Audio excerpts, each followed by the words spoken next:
Once upon a time in a quiet neighborhood in Ghana, there lived a man named Michael. To everyone around him, Michael looked like the kindest man alive. He gave food to the poor, he shared money, and people believed he had a pure and generous heart. Neighbors called him a blessing, a man sent by God. But behind that friendly smile hid a monster.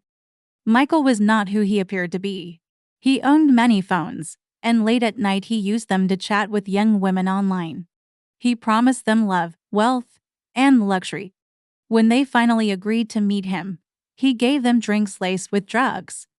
By the time they passed out, their fate was sealed. Michael was part of a dark and dangerous world organ trafficking. His victims were innocent young women, tricked by the dream of a better life. And Michael had no mercy. One day, he came across Amelia, a beautiful university student studying journalism. Amelia was smart, careful, and from a strong Christian family. She wasn't easy to trick. When Michael tried persuading her to visit him, she refused.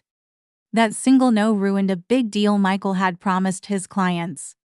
He lost money, he lost respect, and in his fury, he vowed revenge.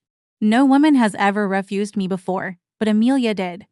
I'll make sure she regrets it, he muttered. From that day, Michael became obsessed. His crimes continued.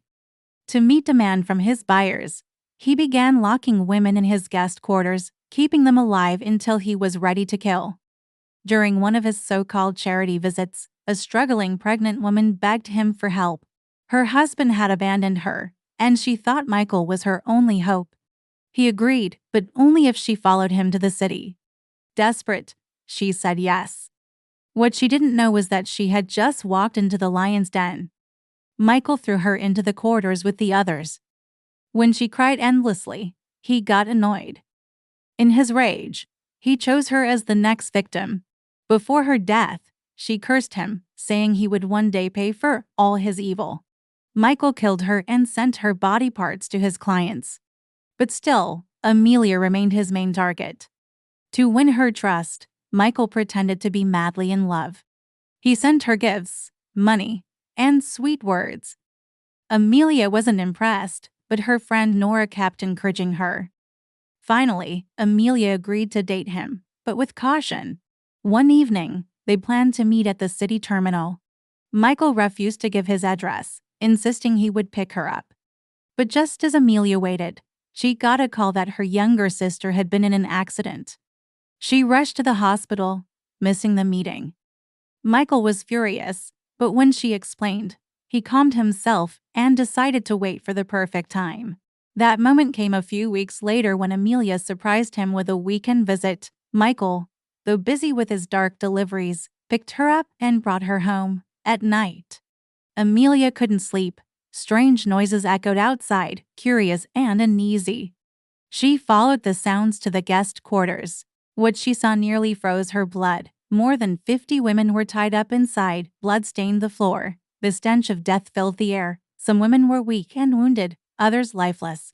Terrified, Amelia almost screamed, until one of the women whispered, "Please help us. We all met Michael online. He drugs us, keeps us here, and kills us for organ sales." Amelia's heart pounded. She knew she had to act fast. Quietly, she grabbed a sharp object and cut the ropes of a few women, who quickly helped free the others. She pulled out her phone, called the police, and gave them Michael's exact location. That night, the officers surrounded the house, waiting for him to return. The next morning, Michael walked in, smiling as if nothing was wrong. Amelia forced herself to stay calm. He offered her juice. She refused. He smirked. "You won't need it anyway. You won't be alive for long." Amelia stared straight into his eyes and replied, "I'm glad I came here unexpectedly because now there's more evidence against you than you realize."